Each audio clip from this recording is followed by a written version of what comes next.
All right, let's talk about headlock defense, attacker bent over. So this is when the opponent is grabbing and is really hunched over here. It's especially common when the opponent is grabbing our head and trying to throw us around by our head, okay? So we'll show the move and then we'll break it down. So we're here.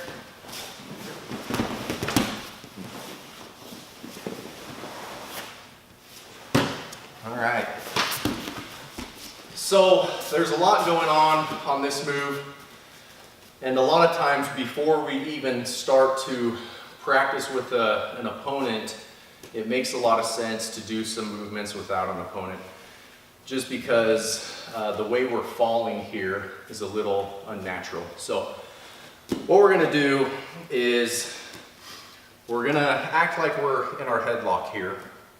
We're taking a big step, and I'm gonna fall this direction, but I'm gonna fall to this hip, this back hip.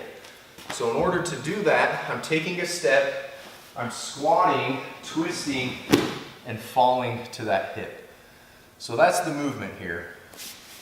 It's a little strange, but once you get it, this move relies on really just falling and letting gravity do all of the work. So we're taking a step, squatting, and throughout the whole motion here, I'm turning, okay? So step, you can see I continue that rotation, and then I fall to this hand here, and I just fall kind of in the standing base position here. So one more time here, I'm hunched over, okay, take a step, squat, fall. So it's a good idea to practice that. Once you get that down, then we're okay to try to move. Okay, so my opponent is grabbing. When I realize he's not going to throw a punch, I'm okay to do the move. So my opponent is hunched over here. Number one, this hand is going to go to the hip. I'm going to step around to T position. This leg is going to step deep, and I'm going to reach and cup his far leg here. From here I'm going to sit, rotate, pull on the hip, and fall to my back hip. Okay. This hand comes out at the last second. If my hand stays on his hip, what happens is my hand gets stuck underneath right here. And now, when I go to mount, it's a little bit harder, one, to get to mount, and two, now I have to pull my hand out.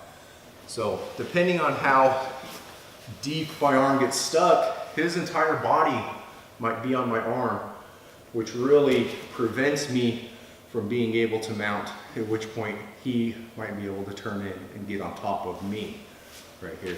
So we want to make sure that that hand comes out, posts, so that now I'm ready to mount and sit right up.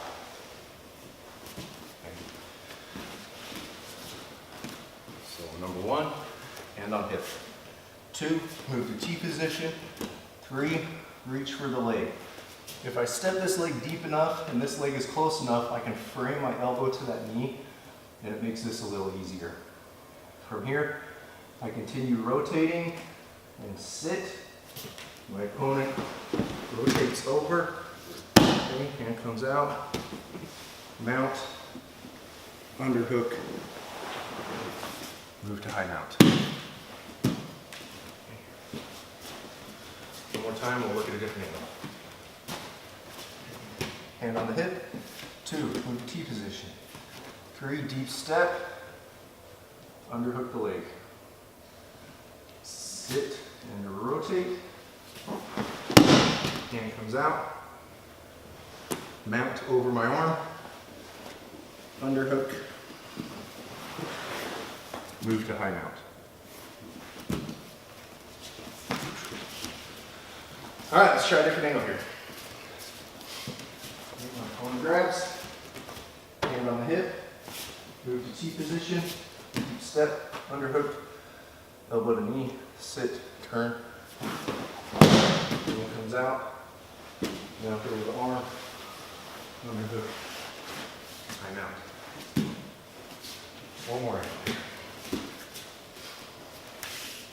So it's somewhat difficult to do this slowly, and so that's why it's important to practice it on your own before you have a body.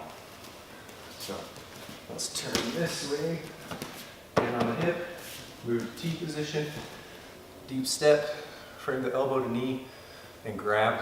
If this leg is posted back a little farther, you might not be able to frame. We can just grab, that's okay. Sit, rotate, and release out. Mount over my arm, underhook, move to high mount. Okay? So a couple times, full speed.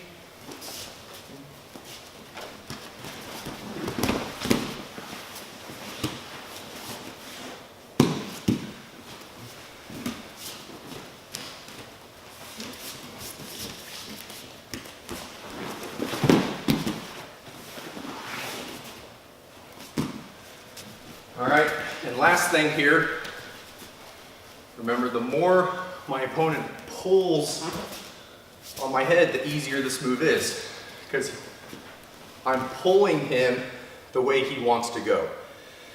You'll see as I pull him, he automatically takes a nice deep step right there.